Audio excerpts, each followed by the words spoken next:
Hi folks, my name's Sophia Cheng, CHS alumni. I left in 2005. So I'm here to spend 10 minutes with you today talking about climate change, what I do about it, and maybe some things you could do about it as well. So I went from knowing climate change to really feeling it in sort of October 2018 when the UN scientists came out with a report that really looked at the difference between a 1.5 degree world and a 2 degree world. Cue full-on existential crisis. I kind of turned my whole life upside down, and I returned to the UK after 3 or 4 years of nomading to be as useful as I can in the time we've got left. So I run my own business, and in kind of response to addressing this crisis, I now run workshops tackling the climate and inequality crisis. I also amplify Indigenous voices, and that's one of the areas that I really want to talk to you about today. So, as you know, we are facing a climate and ecological crisis, and it really keeps me up at night. It makes me feel scared, worried, angry, despondent, hugely motivated. It's affecting my life choices. Like I said, I've come back to the UK. I'm questioning about whether I should be a mum, and it's very emotive, particularly as my friends that I made in first year are becoming parents and becoming mothers themselves in this last couple of years. But the bit that's really frustrating is that by and large, we have everything we need to solve this crisis, particularly the climate crisis. And in that report that I mentioned that came out in 2018, it said, we have all the technology that we need to solve this. What we lack is political will. There is also another ready-made climate and ecological solution, and that is Indigenous peoples. So last year, another UN scientist report came out and said that Indigenous peoples and local communities are a ready-made solution. But did you know that Indigenous peoples and local communities protect 80% of the world's biodiversity? That's a huge amount. And where Indigenous peoples have strong rights, more trees remain standing. And so it's not just kind of protecting how we use the land and protecting biodiversity, but they also help protect trees that absorb lots and lots of carbon. So it's, again, both kind of climate and ecological solution. However, historically, Indigenous peoples have faced generations of colonialisation and exploitation, and even today they are marginalised in society.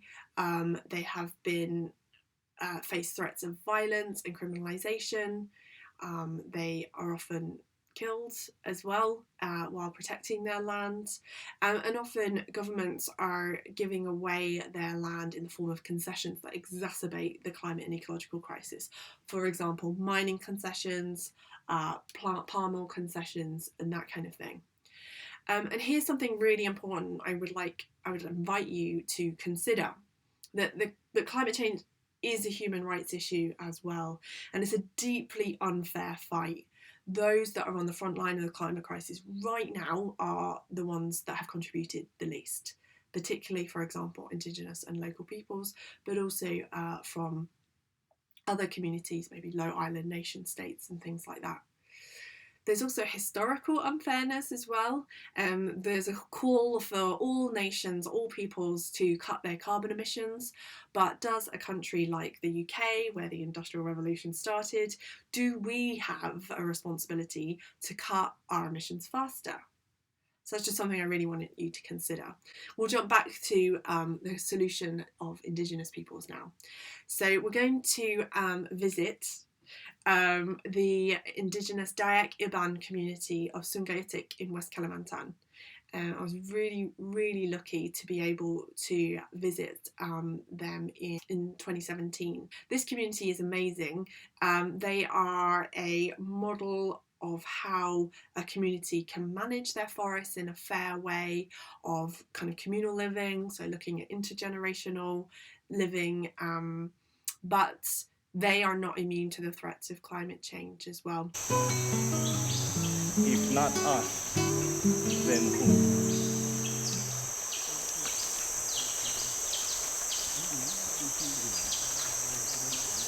Menurut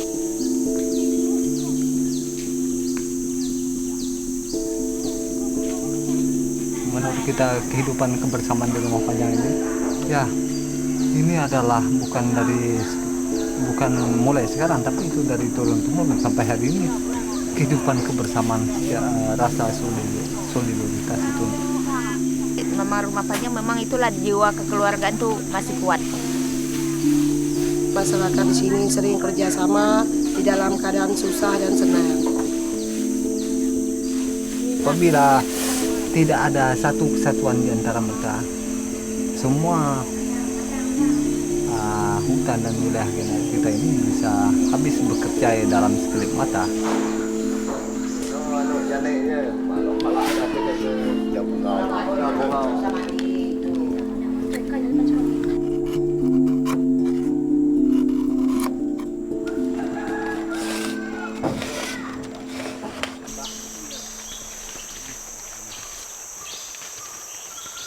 Hutan itu dengan masyarakat di sini itu jadi kawan.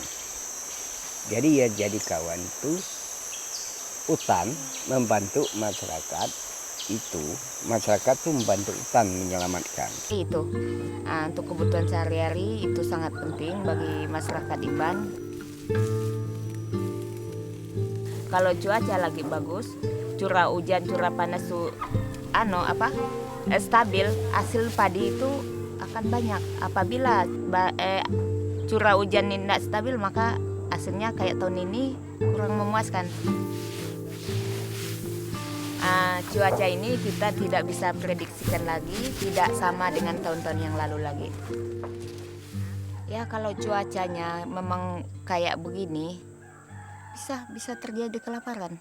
Imagine for 1 minute that the governments woke up to the climate crisis, that injustice no longer occurred.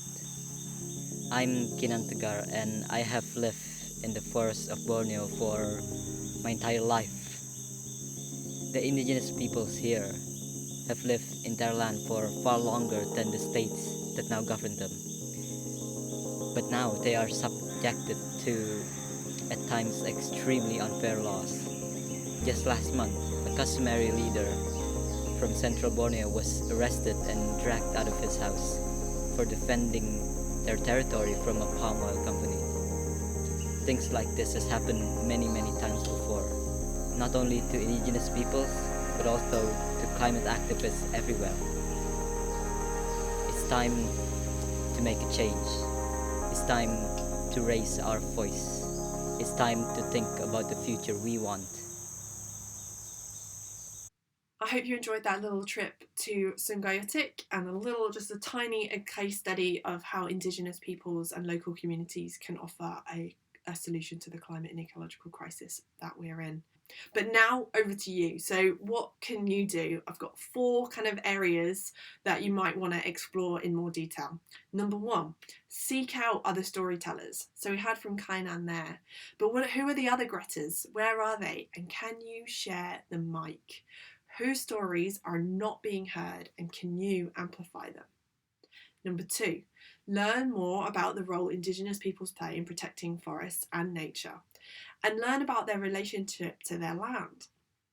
Their cultures and lifestyles show that other ways of living outside of this Western consumption-fueled norm is possible and communities can thrive. So what is it that we can learn from their ancestral knowledge that can guide us?